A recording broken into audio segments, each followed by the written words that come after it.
Well, hello. I'm Kathryn Lopez from the National Review Institute, and I'm really grateful to be able to have this National Adoption Month conversation.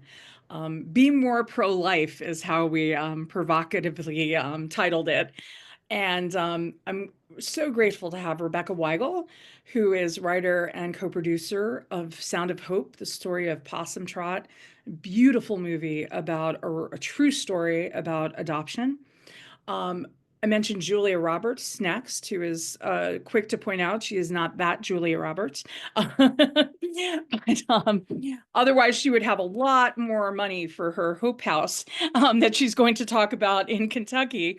But she's made use of Possum Trot for her building ministry. And so she'll talk a bit about that. And Kimberly Henkel, who is founder and director of Springs of Love, which is a ministry that works with foster and adoptive families.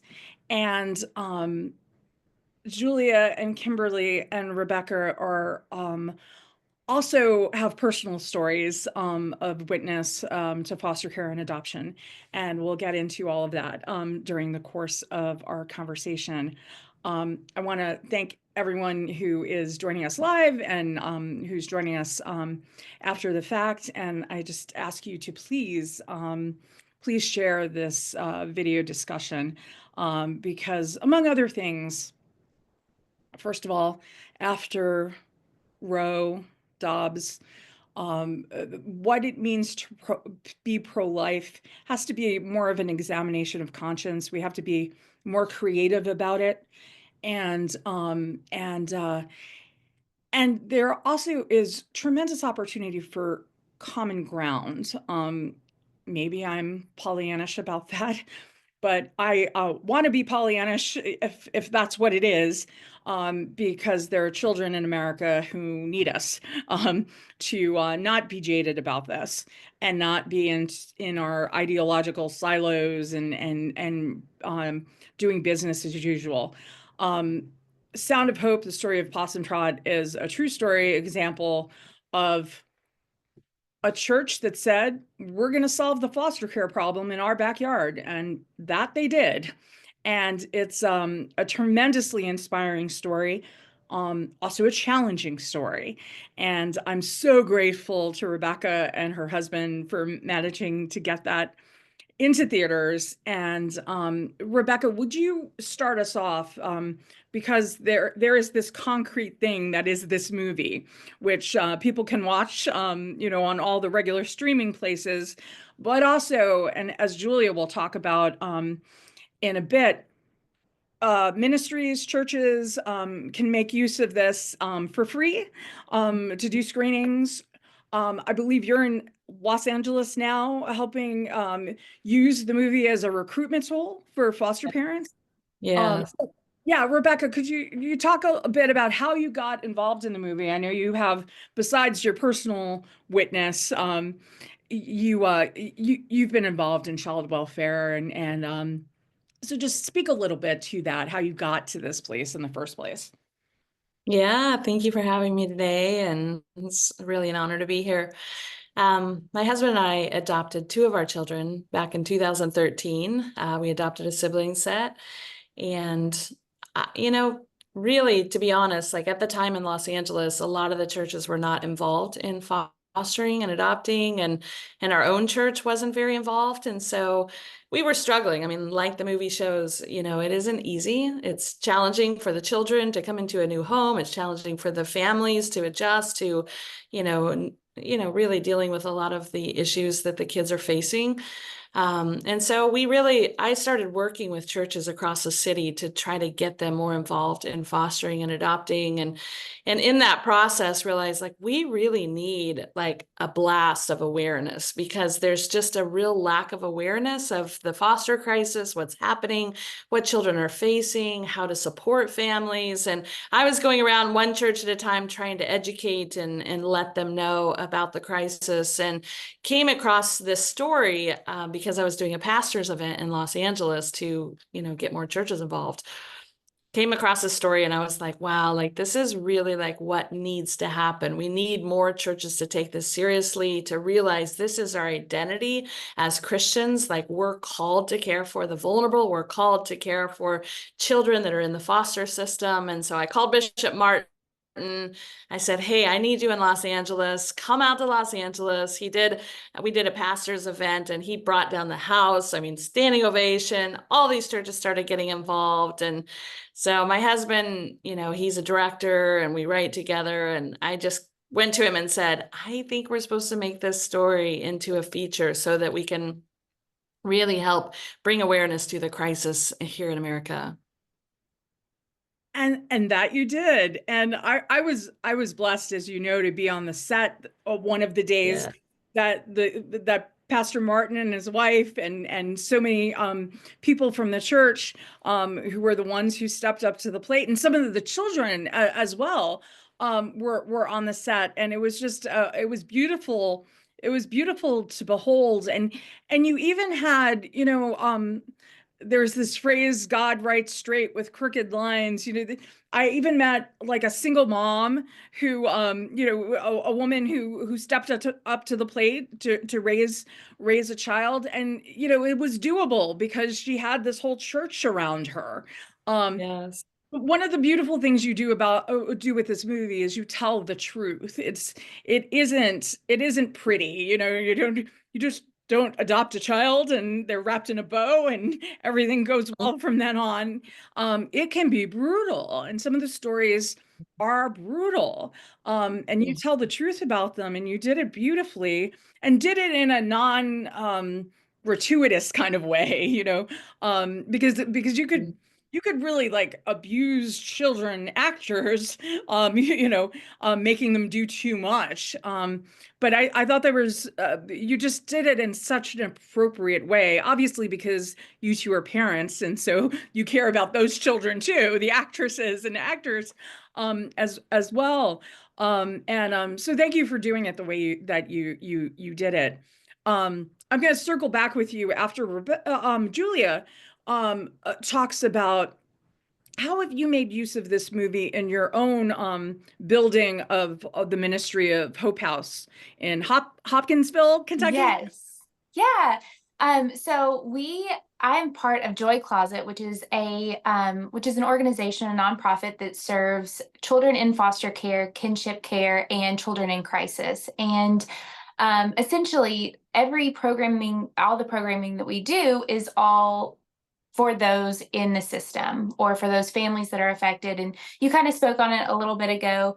And maybe it was Rebekah that said it, but you have multifacets of people that are impacted by foster care. So it's the families that are taking children in that are impacted, the children are impacted, and then social workers. And so really, the sound of hope put a bow on what we were doing, and it came out. I mean, God's timing is always perfect, and I think that that's important to note.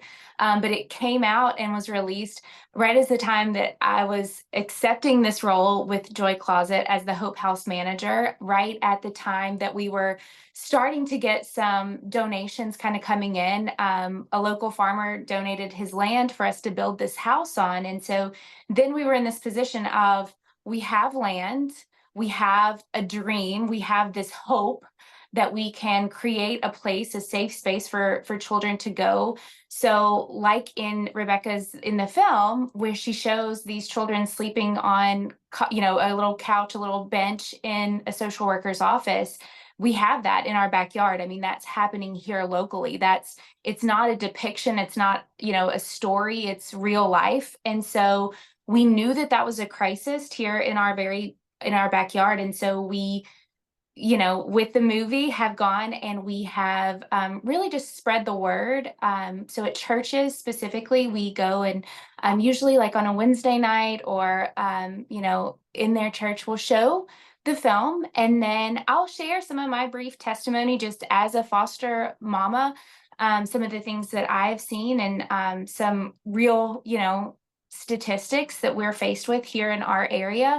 And then we collect a love offering. And, there's been several local churches that have stepped up and sponsored whole rooms, which, you know, is typically a donation of $20,000 to $30,000. And so we've had churches step up and name and sponsor those rooms in honor of their church. That's beautiful. And Kimberly, can you talk a little bit about your story and why you founded Springs of Love, and how it helps foster and adoptive families, and how the movie has been helpful? Sure, thank you. So yeah, my husband and I, we got married and just struggled with infertility for many years. It was very disheartening, and you know, sometimes you just get stuck in that grief and you can't see beyond it. But you know, I'd always kind of had this desire to adopt. Um, so we began, you know, exploring our options, and we found out about foster care. We didn't really know very much about it, and just started tiptoeing into it, checking it out. We took some classes just to see what it was all about. And we could not believe the need in our own community. We live in Ohio, and there is a huge need. There's 15,000 children in foster care in Ohio, 400,000 in the country. And that just struck us so much, because here, my husband and I, you know, we worked for the church. You know, we want to, you know, have that kind of, we want to do good in the world. We want to help. We want to be the hands of Christ. And we just saw this huge need, and it also was like matching our desire to be parents. So we just began, you know, taking the classes and learning, and it was very hard. The classes were hard to hear the things that were happening to children that I could never have imagined. I could never imagine these things happening in my own backyard. Kids being trafficked at like age 2 and 3. I mean, you can't even like wrap your mind around these things. They're so atrocious. And so we said yes, you know, we want to do this. I was very scared. I thought, oh my gosh, my heart is going to be ripped up. I'm going to be just devastated, because I had not ever parented before. So it was scary. We prayed a lot, and we wished we had had a good community around us. We really didn't have that much support. So anyway, we ended up fostering a little baby boy, which, you know, he was very easy to foster because he was just a tiny little baby. And it turned out that, I mean, it went back and forth. We didn't know the outcome, but we did end up getting to adopt him. And then we adopted some twin girls just right after that. So I had 3 little babies. And then when they were 4 years old, we fostered again and received the gift of a little baby boy again. And so our placements were not super challenging, but, you know, I mean, as they've gotten older, there's obviously challenges that have arisen, you know, and we just found that there needed to be more support, and particularly in the Catholic Church where we didn't know anybody else fostering at all, and very few people even adopting. And so that's why we started Springs of Love, to really try to encourage and educate and create communities of support in Catholic parishes. So right now we're starting these Springs of Love chapters all over the country. We have, you know, all over. We went to Colorado this summer, and we've got some happening in Denver. And being out there, it was amazing, because, you know, I'm thinking of one couple in particular. They were like, we think we might be called to this. And they were really terrified. They're like, we feel like we might be called, and we don't know how to do this. And we'd gathered together a group of people. We had done this awareness event, and the people there said, we will surround you with love and support. And that is giving this family the courage to step out and do this, because they know they have this team of people just surrounding them, cheering them on, helping them, bringing them, you know, whatever they need, providing respite care and all those things that are so essential to encourage and support families who are fostering. And I know, Kimberly, I'm on the board of Springs of Love, full disclosure. I know you're super enthusiastic and grateful for the movie about Possum Trot. Is that because of the educational value primarily? I mean, I just absolutely, people have no idea what foster care is.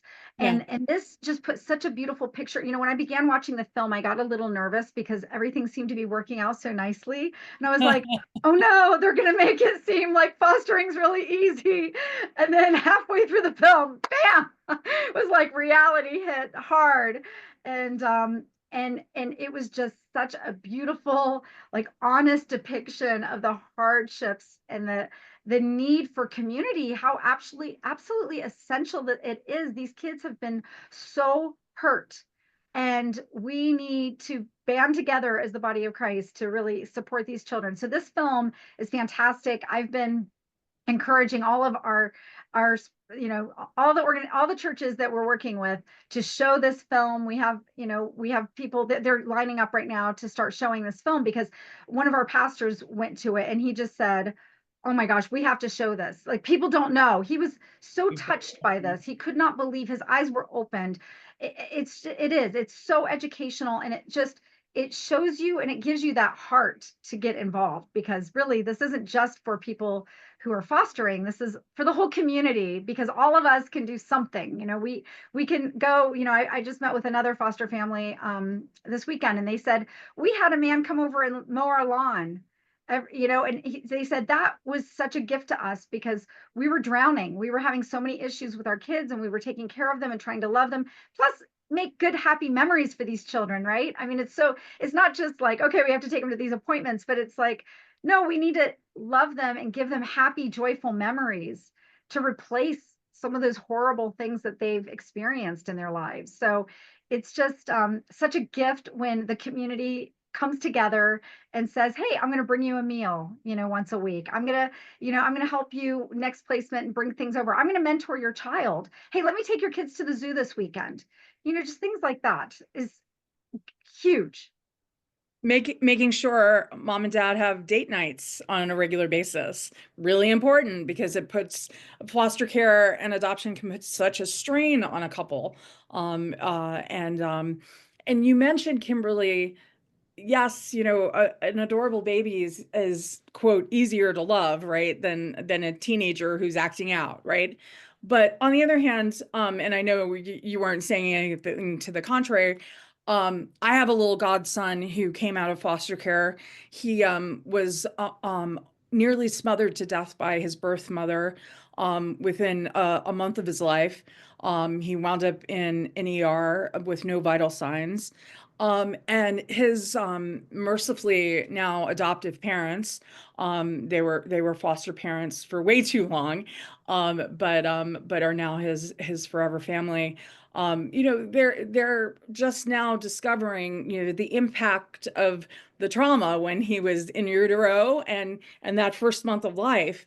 And so while he is the most adorable, beautiful, although he's 2.5, so he's a normal 2.5-year-old, he's got all this trauma that's still being discovered and unpacked and will continue to be. And of course, then there is the issue of the you know, the older children who people are afraid of because they have been through so much and maybe been in and out of many homes. There's that writer, Rob Henderson, who has a recent book out, and his story is something like, you know, 7 homes in 8 years or something like that. And I mean, that has an impact on a child. And that's part of the story that you try to tell, Rebekah. You're telling one specific set of stories, but it speaks to a more universal reality that as we're saying, people aren't quite aware of. Yeah, and I just think it's important. I mean, one thing that drew us to the story was, you know, this was a group of just willing people that had faith, and God spoke to them and they acted.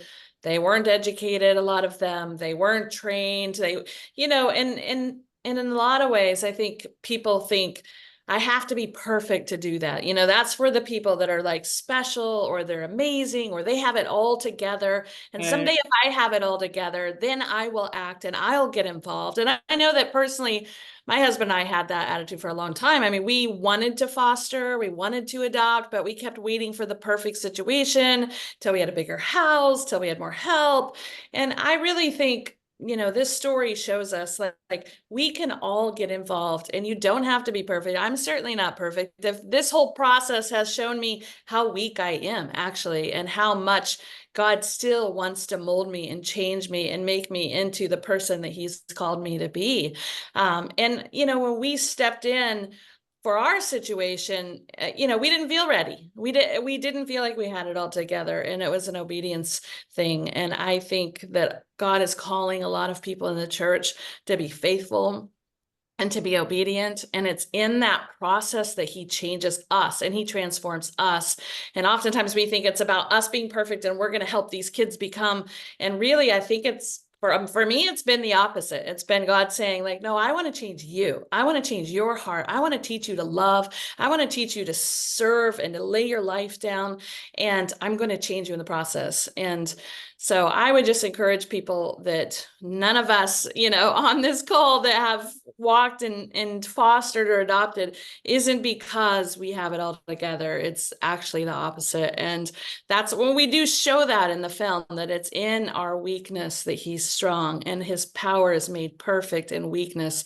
And until we know we're weak, you know, we don't really need him. I mean, I didn't really feel the need for the church and for community and for his grace until I stepped in and started to try to be the parent that, you know, for kids that had gone through really challenging situations. And, but it's been the most amazing journey of our lives. I wouldn't take it back for anything. My kids are incredible. They've taught me so much, and they're thriving now. But it, you know, it was a challenging process, and it still is at times, but you know, his power is made perfect in weakness. I think it's a Mother Teresa quote. He doesn't call us to be successful, he calls us to be faithful. And I think of another friend of mine who has adoptive children. She and her husband do from foster care, and they all have not only trauma but mental illness, and they're now adults. And it's not perfect. And, you know, I know one of her daughters just had to check herself into treatment because she was suicidal. And my friend, she says, you know, she had to, well, first of all, to Kimberly's point, and I think Rebekah may have made this point too. There's not always the support in your church community that there could and should be. I know this friend was told, well, you know, when they were younger and they were having issues, oh, you're clearly not praying enough. Well, you know, you can't pray away schizophrenia. You know, you need actual medical help too, in addition to the prayer. And so yeah, there isn't always that support. And in particular, Kimberly, you mentioned this, we can say this as Catholics, in the Catholic Church, you know, Catholics used to be leaders on this front, you know, Catholic nuns building orphanages, right? For one thing. And I think it's really powerful to see lay people like yourself, you know, stepping up to the plate. Of course, we don't have the same number of religious vocations that we once did, but also Catholics have been flaking a bit.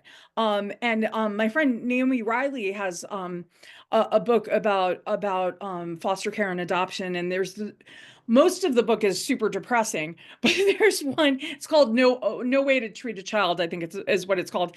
And but there's one chapter that highlights all these awesome evangelical ministries where, in part because an evangelical church tends to be like one campus or a couple of campuses, but there's not this whole bureaucracy attached. And I think Catholics have gotten lazy in some regard, not all, but many, because you give money to the, the cardinal's collection or the bishop's collection or whatever, and you assume that, all problems are being taken care of. But no, all you have to do is you can download a Bible on your Kindle and just search for the word orphan and realize that this is, as we've been saying, a call for everyone in whatever role it is, not necessarily being a foster parent. But as Rebekah was saying, don't wait for you to become a saint, because I haven't met a perfect person yet. I've been around for a little while, and so if we're waiting for that, these children are going to suffer forever. So thanks be to God, people have the humility to realize, okay, I am who I am, and God's going to work with that. And as you said, Rebekah, straight out of Scripture, that's where we're made strong, when we appreciate we need God. And it's a different topic, but when I've covered religious persecution around the world, people say to you, "Oh, you're so good to care about the Christians in Iraq who are dying of genocide." Give me a break. I'm a better Christian because, I mean, are you kidding me? I'm a better Christian because I've talked to these people, and I've heard a mother say, "Thank God for ISIS, because before ISIS, I didn't realize how much I needed Jesus. I didn't realize how much I loved him, how important he was in my life. And I had to make a choice." And so, it's just such a reminder when we actually do, sort of in humility, ask, okay, what do you want from me? When you allow God to give you the grace and the courage, amazing things can happen, especially with imperfect vessels. Julia, can you talk a little bit about Hope House and why it's so important to your community? Yeah, I mean, I think for me, I'm a foster mom. I've got 3 biological kiddos, and my story is really the driving force behind my involvement in Hope House. And I think a lot of times you don't know what you don't know. And I think that that's very true for fostering and just in the community. I think the reason that the Hope House is so important is that we're bringing awareness to things that people don't know. So for us, we've got 2 older biological kiddos. We had gone through the fostering process in Florida and had a sibling set that we had really seen awful things, and we really thought that because of the severity of the case that they would be ours. And through the beauty of reunification, we were kind of left in this tangle of grief where those kiddos went back home to their grandmother, and I came home to my mom, to Kentucky, because I was really depressed. And so, like any good 34-year-old, I called my mom and was like, I don't know what to do. And so I moved back home, and my husband, who's in the medical field, finished out his contract. And we got a call. There was a baby that was dropped off at a fire station in where he was in Florida. And they said, they brought him to the ER. That was where my husband worked. And they said, this is your baby. And so I'm in Kentucky. He's in Florida. He got plane tickets and he was bringing this baby to me. And on the way to the airport, someone had come forward and claimed the baby.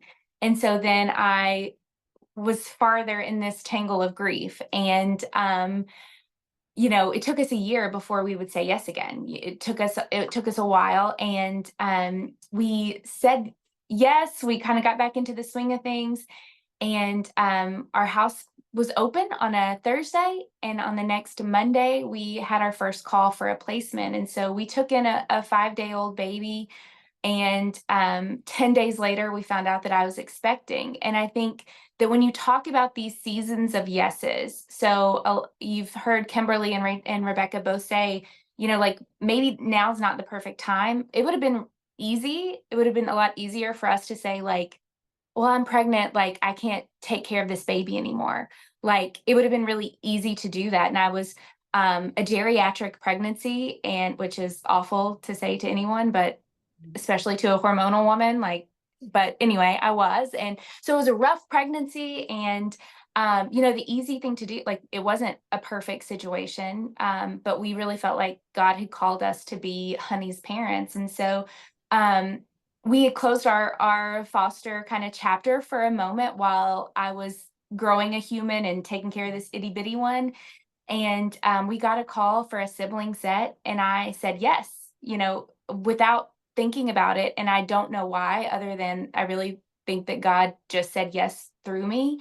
And I called my husband and I was like, hey, we're getting another sibling set. And he was like, have you lost your mind? So now we have an 8-year-old, a 6-year-old, a 6-month-old. I'm 6 months pregnant. And we had said yes to a 3 and a 5-year-old. And he was like, what are you doing? And so they came through our doors, and the caseworker had actually been who removed our Honey boy, who we call him Honey. She had removed Honey, and she said, Julia, like, you and Honey can't be in here. You need to leave. And so it was that experience for me that showed the need for what the Hope House does. And so we found out pretty quickly that they were in a mobile meth lab. So their car was traveling through Kentucky cooking meth, and they were pulled over. These kids were engulfed in those, in the whatever it is that meth is made of. And so they had been to the hospital. They had to get checked out. They were wired. It was a crazy experience.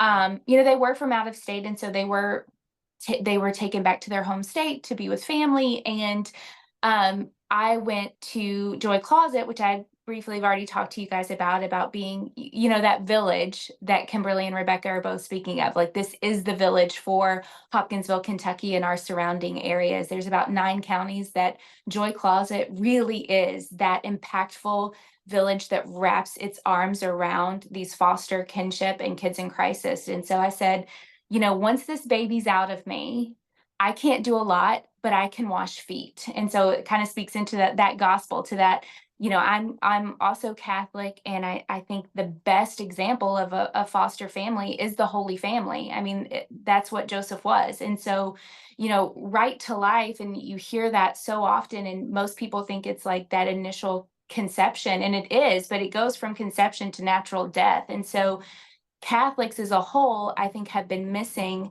this whole, after we get them here, then what? Like, there are hundreds of thousands of kids that need, like, now what? And so I looked at Heather and Tressie, who are now some of my favorite humans, and I said, like, I know I can't do a lot. I'm not in a season where I can keep saying yes to people coming into my doors, but I know that I can wash feet, that I can, like, do lice treatments.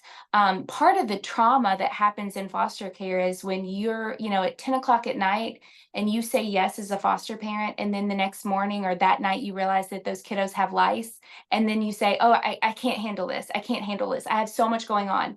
And then those kids are taken somewhere else. And you're just adding layers and layers. It's a trauma sandwich.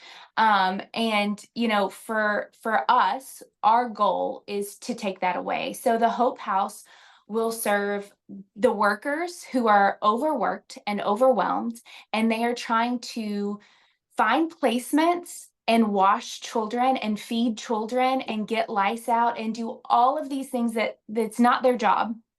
Their job is to find a safe and secure place.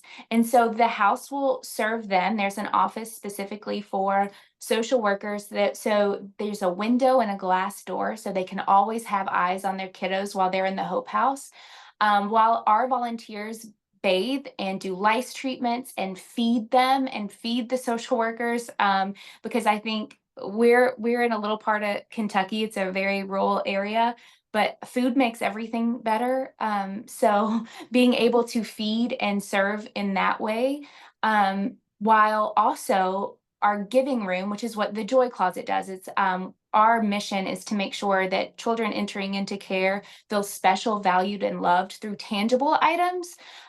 We'll outfit families with 72 hours worth of whatever they need, from brand new car seats to pack and plays to, even if it's a Keurig machine for a teenager or whatever it is, to make sure that for 72 hours while they're integrating into their new placement, that they can find stability, that they can find something that makes them feel as important as we know that they are. We have about 20 minutes left. I want to encourage you, if you're watching live, to put any questions you might have for our panelists in the chat box, and I'll weave them into the conversation. I see, Julia, you have somebody right over the border watching live, who's in Nashville, Tennessee, which I gather isn't too far from you. That's all. Kimberly, could you speak to Julia's mentioned sibling sets a few times, and it is super important to keep siblings together. That adds to the challenge of fostering and adopting from foster care, but it's critical. Can you talk a little bit as somebody who both fosters and has adopted from foster care and works with families who are doing the same? Sure. I mean, Rebekah is probably more of an expert since she adopted siblings, but it is absolutely critical when these kids go through such trauma, they learn to rely on each other, right? Like their family has failed them in some capacity, and they come to form such tight bonds with their siblings.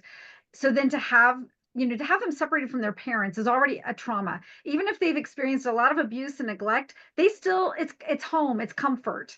They want to be with their family. And so being ripped apart from their parents is already an initial, like, huge trauma. It's like feeling almost like they're kidnapped, like they're being taken away, very dramatically sometimes. And then to be separated from their siblings is just like the only kind of stability they might have. So that's why the beauty is, if families would be open, to receiving siblings, that is a huge need, to try to keep them together. And to, I have twin girls, and so they're siblings, obviously. And I've just said, you guys have always been together. You've always had each other, like, through the hard times, through the good times, like, you've always been together. And so there's just this, like, beautiful bond between them, that I feel like, it is so hard. We also have children who are separated from siblings. And so I can see firsthand the heartache of that. To know that you're not growing up alongside your sibling, and it's a sadness there, I mean, mine were babies, so they don't really remember their siblings, but their siblings certainly remember them.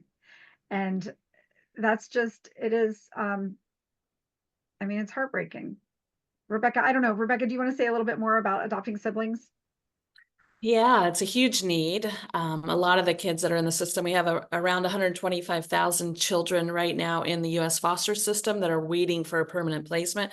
A lot of them are siblings because they're harder to place, because a lot of times people want an infant, a baby, one child. But if we'll open, and we originally started out just wanting one child and thinking, we can handle one. And the social workers, when we were through the process, were like, we really need our people to take siblings. Would you be open to that? And we were like, okay, like, we opened it to a sibling set and got a placement, and it's a huge need. We need to keep kids together. They feel a lot more secure when they have their siblings with them. So, yeah, it was, it's been a journey for sure. And Rebekah, can you talk a little bit? We had a question about family reconciliation, which is obviously ideal. And but in some cases, I have a friend, Darcy Olson, out in Arizona, who had a child from foster care who was reunited with his mother, and his mother subsequently killed him. She was addicted to meth and didn't know what she was doing. And there are some situations where unification really isn't ideal or possible. Can you just talk a little bit about that? Yeah, and I know some people that are listening probably have already have an understanding of the foster system and how it all works. But, I think it's important that we have a holistic view of foster care and just the need for us as believers to really want to fight for families. I mean, this is really about fighting for families, whether the kids are with their biological family, which I honestly believe is God's best whenever possible, if it's safe for the children, if it's the best thing for the children. And sometimes the biological parents are just going through a really hard time or they need support. And so we need foster parents to step into that place and fight for those families and pray for those families and support those families. And even with our own situation, the biological parents, we still pray for them. And our daughter, who just turned 18, has a heart for her biological parents and wants to go back and share with them and love them. And, so I think, they're not the enemy. A lot of times they are, there's drugs involved, but there's a lot of things that we can do as a church and as a community to support those biological families. I personally work as a national ambassador for Care Portal. Care Portal's a technology platform that's growing across the United States, where social workers, school districts, any nonprofit that's working with vulnerable kids and families, we have crisis pregnancy clinics that are putting needs into the platform for biological parents and kids that are in the system or before they even enter the system. And it alerts churches in the vicinity of 10 miles to that need. So these are real-time needs. It might be a single mom who's struggling. Maybe her electricity has been turned off. She lost her job and the kids are at risk of going into the foster system. A local church can go in and meet that need and help keep that family together and those kids together. And our goal is connection. Like, we want local churches and people in local churches to connect with those families, walk alongside them whenever possible, and try to keep the families together if it's safe for the children.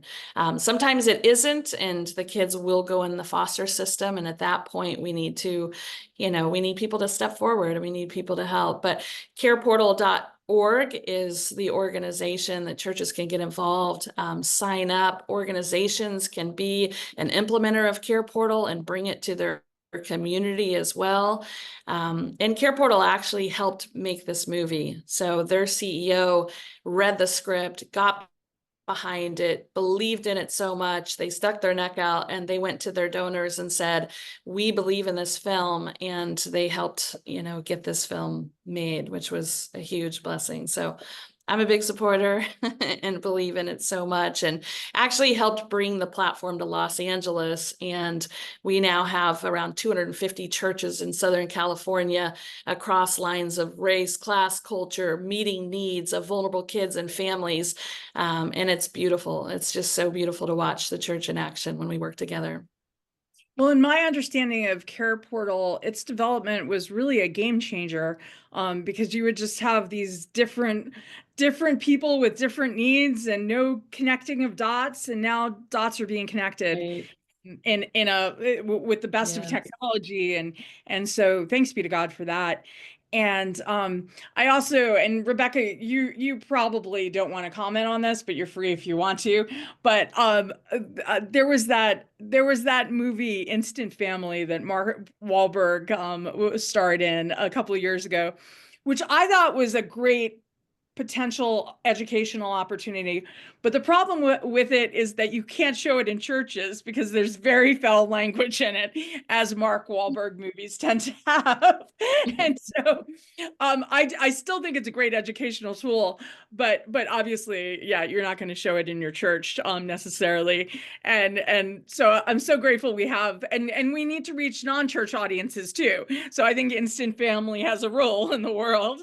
And but I'm grateful that Sound of Hope is something that you can actually show in a church. And to something Kimberly alluded to and didn't quite say, but I'll say right out, some Christian movies are terrible.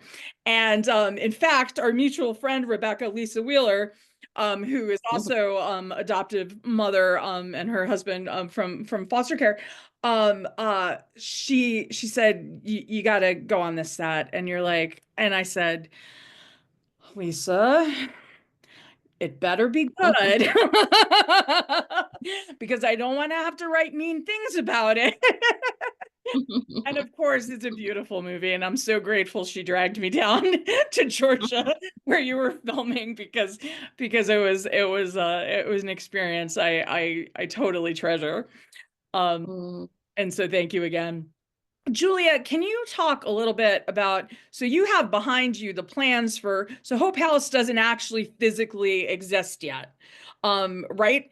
So tell us what it's taking to get it together, what the timeline looks like. Yeah. I So imagine there are people who might want, especially who are in the area, who might want to help out in one way or another.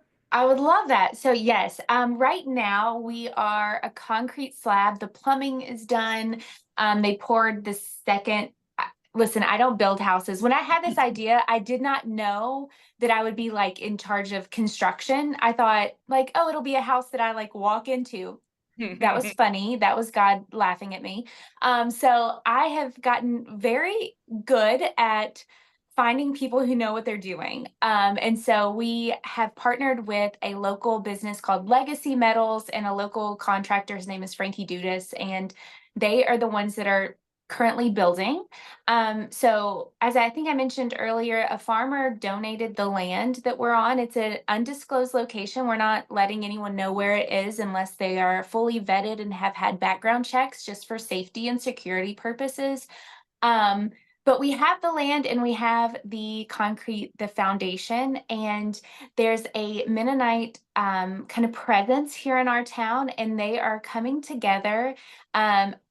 I don't want to misspeak, but I think it is called a frolic, where they all come together and they essentially build a home in a day. I mean, it's like they start at the crack of dawn, they go until the sun sets, and they build it. And so that is scheduled for the first week of December. And so what we thought would be spring of 2025, we are really hoping is like soon. I mean, we're hoping that we can be open as early as January.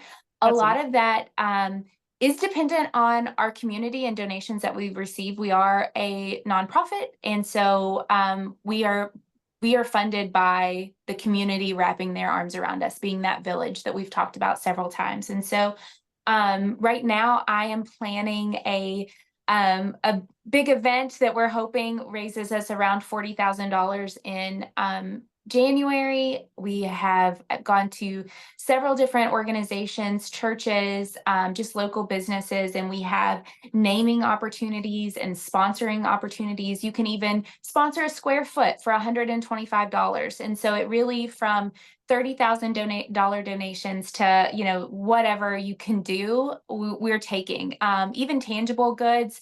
So Joy Closet proper accepts gently used items. So everything in our building is gently used. There is some brand new, but we always talk about it being a hand up, not a handout, that we want to start people's foster care journey on the best foot. And so the difference in that in the Hope House is that the Hope House will all be brand new. So it'll all have tags on it. When those children come into care, both have mentioned this, but it's traumatic. They loved their parents, whether their parents abused them or not. Like, there's a connection there, whether we understand it or not. And so this is the hardest day of their lives. I mean, I could not imagine. I often, with our volunteers, do a little game where we have 5 note cards, and I put on them like what connects you to who you are, like fundamentally, what keeps you from being hopeful and what makes you feel hopeless. And so for me, that's my local church, Saints Peter and Paul. I'm there several times a week. My neighborhood, there's so many things that like make me who I am to my core. And if you even take away one of those, it rocks me, right? It starts to make me feel like, oh, wait, I don't know. And then you take away that whole hand, all 5 of those, and you're hopeless. And so we are hoping that through this giving room that we are able to, on their worst day, be a light to make them see that they are special, valued, and loved. And that's core to our mission here at Joy Closet. And so The walls will be up hopefully next week. We are still accepting tangible items. In kind, we have someone that has mowed our yard for us since the land was donated, and he retired from his job, and I gave him a new one right away. And I was like, can you just mow our yard once a week?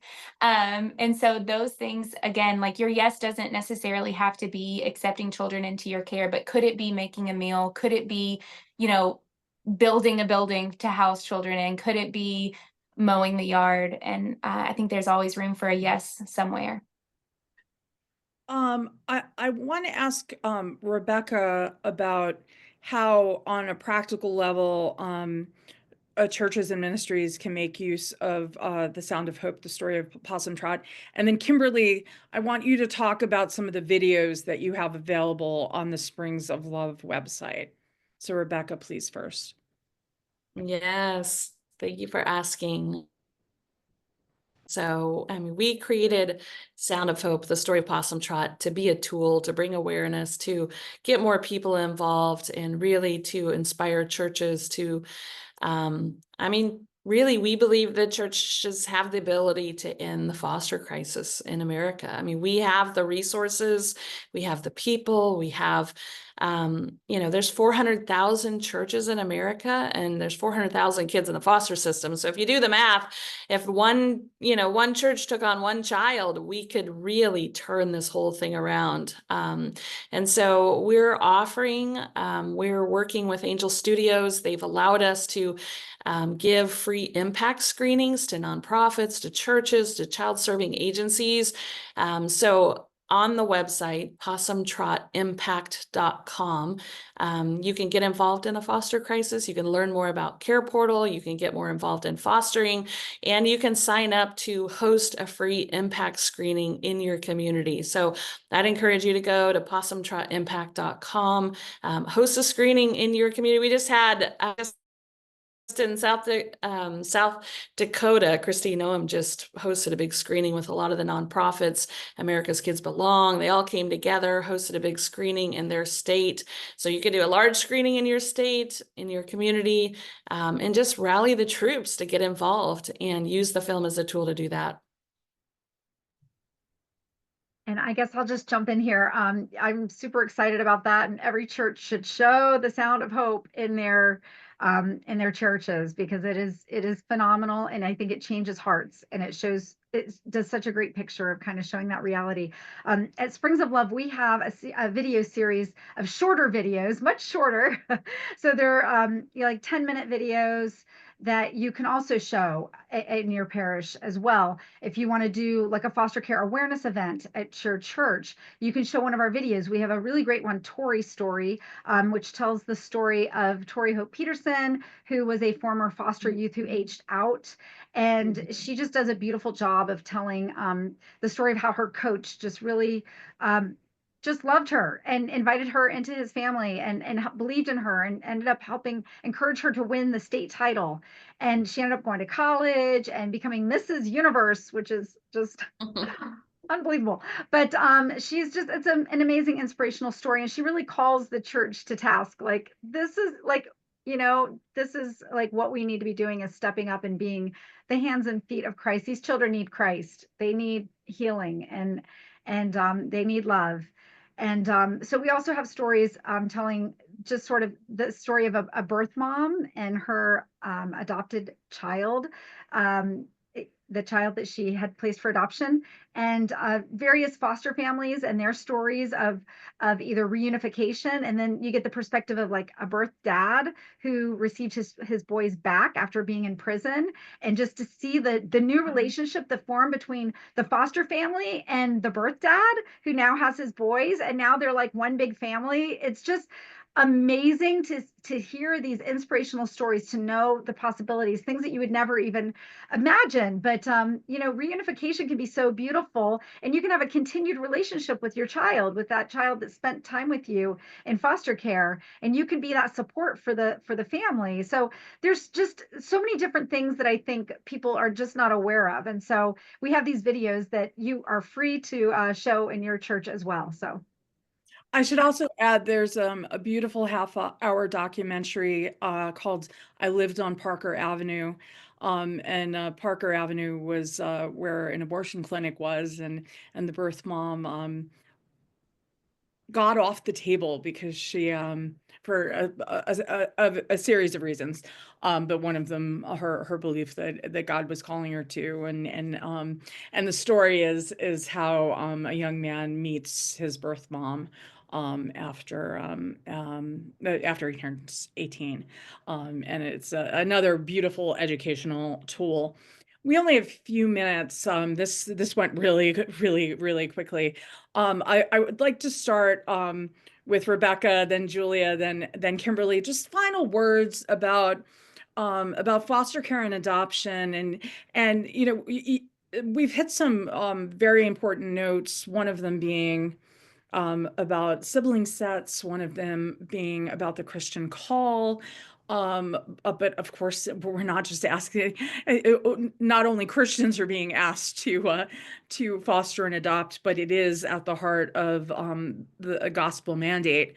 And also just an encouraging word for all of us non-saints who are being called to be a piece of this puzzle for helping children flourish.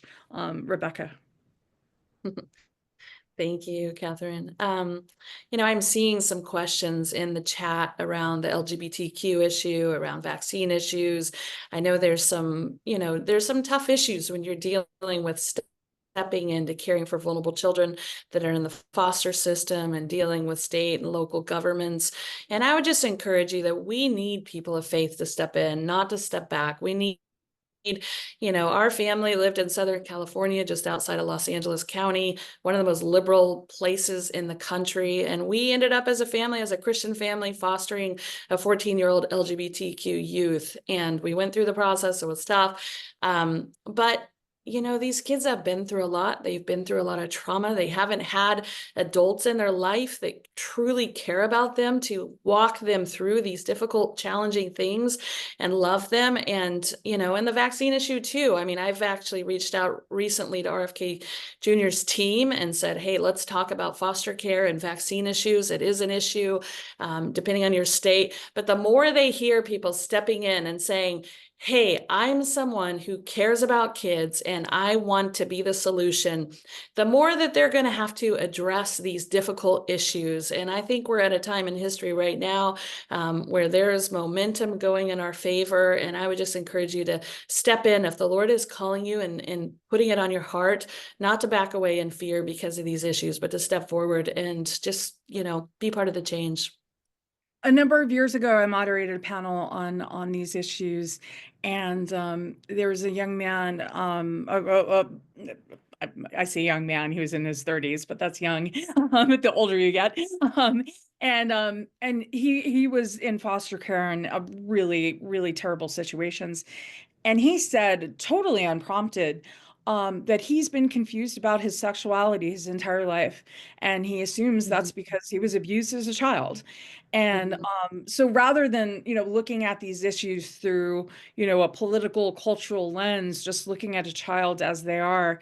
And a number of years ago, I did an event right after the Catholic prayer breakfast in DC. And in the first row was a man who I know, who is married to a man, and they adopted internationally. And I was kind of surprised to see him in the first row. And he said, we need the Catholic Church in the mix. And we need more, not less. I think that kind of has to be our posture right now, that we're not going to fight so-called culture wars. And I'm not downplaying the import of some of these issues. But there are children who don't have the time for us to get over, deal with all of our adult issues and controversies. So looking at that child and caring for that child is of utmost importance. Julia. Yeah, and just, to add to that, find your yes in this season, I think is my biggest takeaway, is that your yes is going to look different than mine, is going to look different than Rebekah's or Kimberly's, and that doesn't make it any less valuable.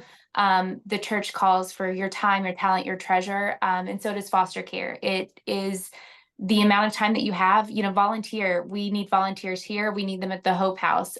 We need tangible items from diaper wipes to car seats to baby mattresses. I mean, there's something, no matter where you are, that you can help and impact this journey. And it does make a difference, no matter how, small or large it is. It's going to make an impact, whether it's on the foster family, on the foster youth, or on the people who are working it. I mean, it's such a traumatic, the system is so broken, but it takes people stepping in to fix it. And it's not going to get fixed by people complaining that it's broken. That never fixed anything. So find your way to say yes and to impact it positively. And I don't think that God ever, I think he prepares you while you're doing it.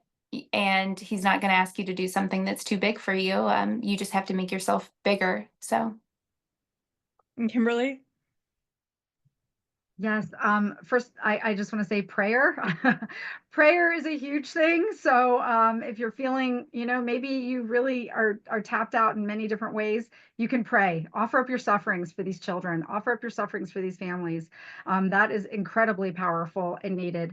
We have tried to create a bunch of resources on our website, springsoflove.org. So we have all sorts of resources. If you want to do a foster care awareness event at your parish, your church, please, we've got a lot of free resources there. We've got, and you can always email me and say, hey, can you help me with a flyer? And I'll help you. So, so just go there and check it out. There's different things, so many ways that you can just do something small. You can bring in your local foster care, somebody who works in your local agency, and they can give a talk at your church, and you can show one of our videos, or, you call your local agency and ask, how can we help? And I'm sure they'll give you lots of answers. So. And what's the Springs of Love website again? So yeah, springsoflove.org. And Rebekah, what's the key website for ministries who want to make use of the movie? PossumTrotImpact.com. And Julia, do you have a website for Hope House? We do. You can go to joycloset.org, and all of our ministries are on there. We also have an Eagle Fly program, which I know we don't have time to mention, but that's for aging out youth to be partnered with a mentor to kind of integrate them into life outside of foster care. And so you can find all of our ministries there, and some ones that we have on the horizon that we're hopeful for. And I'm so glad you mentioned that, even though we don't have time, we can have a whole nother discussion, and I hope to, about it. Kids who age out of foster care purposely get themselves arrested so they have somewhere to live and sleep and eat, and that's a real issue that we need to be aware of and step up to the plate to solve. And I want to thank Julia Roberts, Kimberly Henkel, and Rebekah Weigel for making the time. I want to thank everyone who joined us live, and everyone who's watching after the fact. And please, whether you watched live or you're watching after the fact, please share this video. It is National Adoption Month. I wanted to make sure we had a conversation like this, and I'm so grateful to you all for making the time. You're all very busy.